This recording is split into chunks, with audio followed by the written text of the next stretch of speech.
everybody, and welcome to another Mornings in Mark. Today it is just me, and I'm got to be 100% with you. I'm a little bit out of my comfort zone when I'm making a video without a guitar in my hand, but when we're diving into Mark, it's all exciting stuff, and Mark chapters 4 through 8 is what we're going to be in for today. And I was telling Breland and Bailey that Mark is kind of this like Cliff Notes gospel. I mean, it really moves through just event to event of Jesus's life, and so this is a jam-packed 4 chapters. But you've got a lot of great parables in the chapter 4. You have Jesus healing the man that has a legion of evil spirits in him, and he casts them into the pig. So you have Jesus performing miracles like healing Jairus' daughter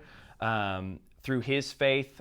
He's rejected in his own town, and he's sending out the apostles, running into the Pharisees, feeding the 4,000, talking about traditions and commandments. So it really is jam-packed set of 4 chapters. But as I was reading through it, and I was trying to find something that could be kind of sewn through all 4 chapters, the parable of the sower really had a statement in it that's just stuck out to me a lot. And obviously the parable of the sower is Jesus talking about the sower and tossing out seeds, and some of the seed falls on like bad ground that can't grow at all, and some seed falls on decent ground that it grows up and maybe is choked out later, or and then there's some seed that actually land on the good ground. And this is what he says about the seeds that fall onto good soil. He says, and other seeds fell into good soil and produced grain,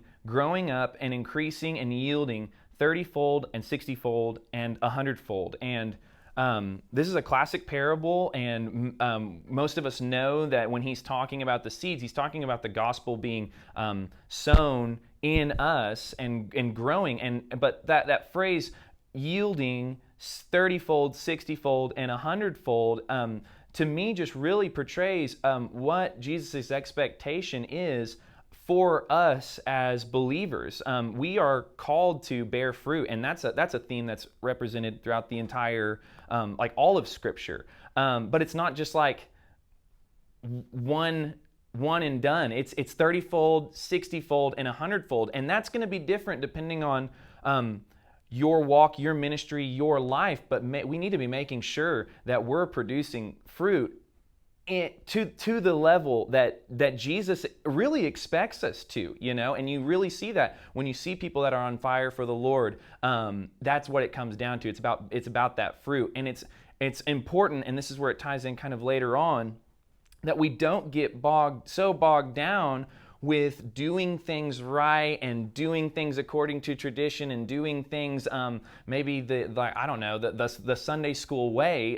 Jesus runs into the Pharisees later on in Mark chapter 7, and they're getting on to the disciples about eating without washed hands, and they're really getting into like the details of holiness, and Jesus condemns them for being hypocrites in that, because that's not real fruit. Acting correctly for the sake of acting correctly is not the gospel. The gospel is the good news of Christ and bearing fruit and making a change, so that way those that we come into contact with then bear fruit 30-fold and 60-fold and 100-fold themselves. And so that's kind of my thought for Mark chapter 4 through 8. There is way more there than what I was able to cover in this short devotional, but continue to read, and I hope you are having a great time walking through Mark with us. Thanks, and have a good day.